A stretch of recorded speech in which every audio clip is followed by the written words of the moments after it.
autumn rain. It's pouring rain today. It's Wednesday, September 23. I'm going to work now. Shift ko is 8:30, so oh no, 8:15 pala. So I only walk from home to school, and that's the advantage of living closer to your work. It's pouring. So this is typically Vancouver rain. And maganda pa rin naman. Because we need rain to clear the air. Kasi almost 2 weeks kaming may poor air quality. So, dahil sa Oregon smoke. Dito ako nagbabasketball every weekend. Just for a short workout. And as you can see dito, yan ang community. First building is my apartment. There you go. Okay guys, samahan niyo ako mag-walk to school. I think I am wearing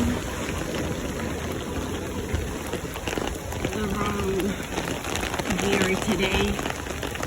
Hindi ko na-anticipate na malakas ang ulan.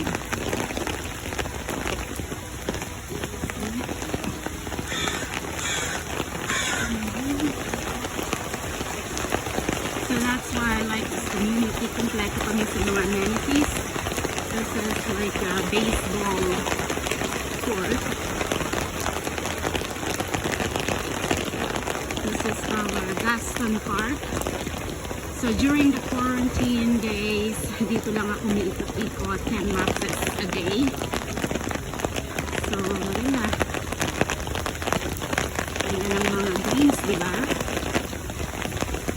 I hope you will enjoy this video. Pasensya na at medyo poor ang video ko. Magalaw kasi I'm holding my umbrella right now.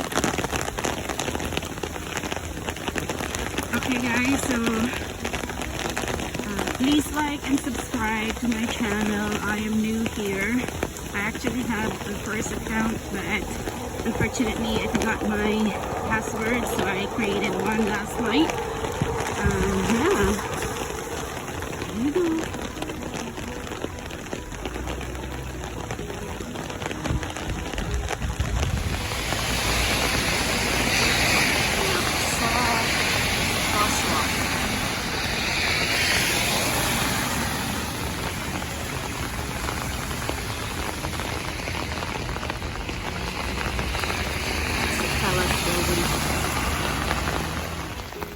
So, nandito na ako sa ilalim ng SkyTrain. Ito yung routine ko for walking going to school. There you go. So, actually, I'm having fun right now sa ulan. Ang dami namin days na hindi umulan. And yeah, right now, basang-basa na ako. Almost there though. Keep watching.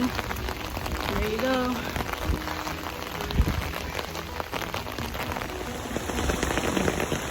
Photos. Okay.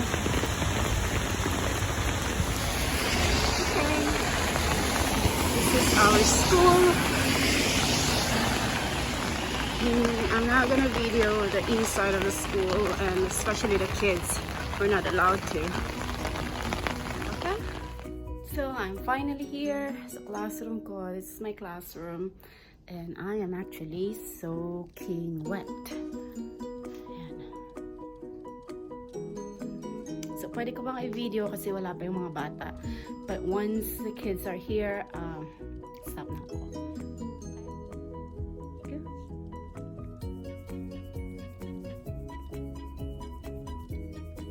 So, magsiset up pa ako ng tables.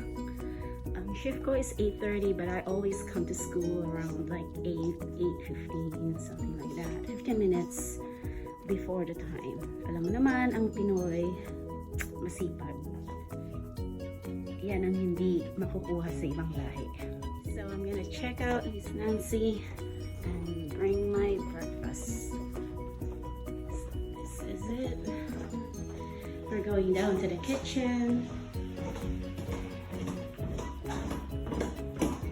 So, ang chef namin is Pinay. Hindi ako nag-breakfast sa bahay, so I might come here. Good morning, teachers and chef. Oh, sorry. Okay, so computer room.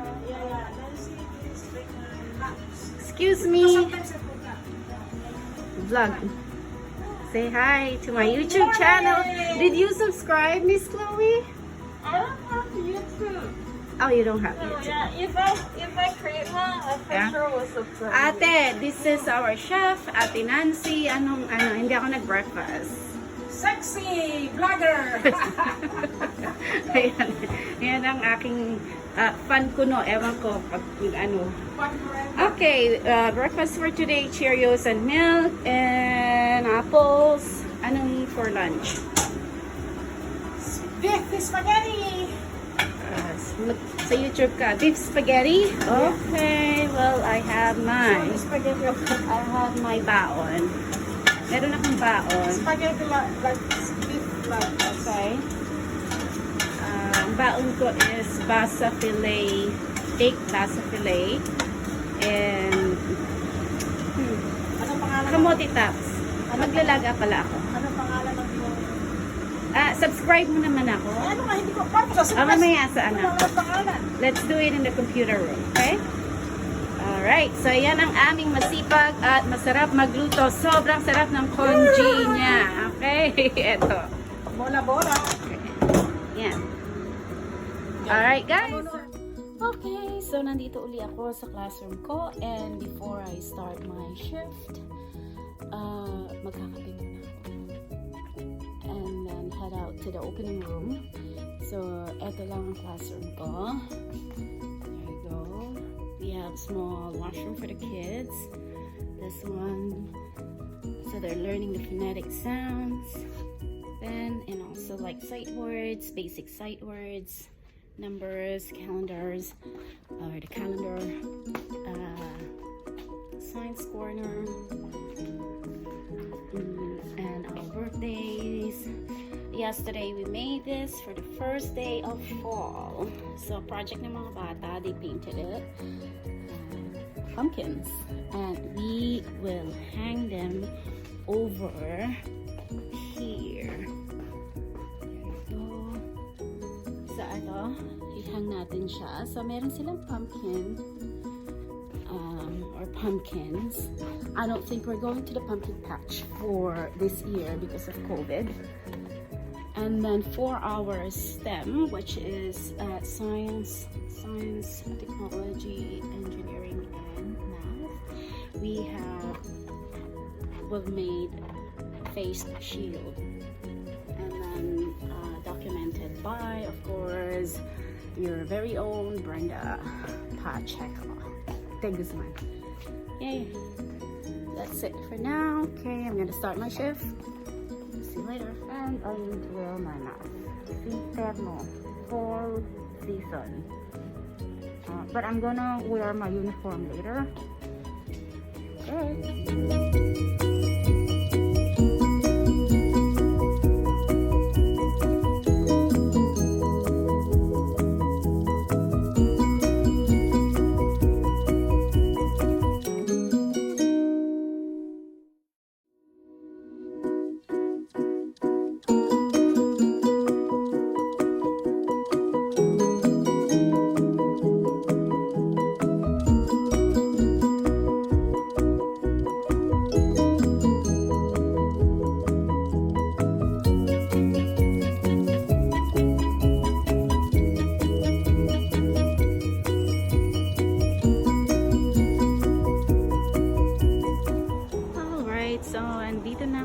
Joey's area mismo, and this is my area. Ganda, no? Berries, but they're not edible.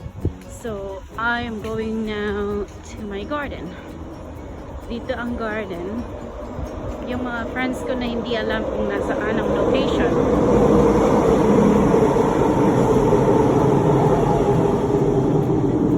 So this is a community garden na nirerentahan namin for $30 a year. Actually, it's not that bad. And ang dami dyan. Marami kaming mga Pinoy dito. Ayan. So we started planting in actually late part of July kasi nga sa COVID. And ito mga Pilipino ang may-ari. This is my friend's, Mikey's plot, and this is my plot. Sorry, medyo malakas ang SkyTrain sa taas. This is Brussels sprout. See? Pang fall yan talaga. Kaya lang it's too late na. Masyado nang late para sa kanyang lumaki. I hope lalaki pa siya. And see my tomatoes. Tomatoes, may bunga. Kaya lang late din. But it's okay. And then hanggang dun yan. So guys, normally ang ginagawa ko after work, I always come here. Didiligan nung summer pa, didiligan ang mga plots, ang mga halaman, including yung plots ng mga Pinoy. But right now, dahil umuulan, hindi na kailangan diligin. And also, we are just waiting for them to malanta ba. So here it is. Maganda yung feeling ng may garden. And then nakaka-relax, especially when you just come from work. And I sometimes sit here for like 20 to 30 minutes and watch them grow. That's it. Yeah, so here it is. Ito yan kay Mikey yan. There you go. Ganda, no? Yeah. Okay guys, so I think I'm gonna say goodbye for now.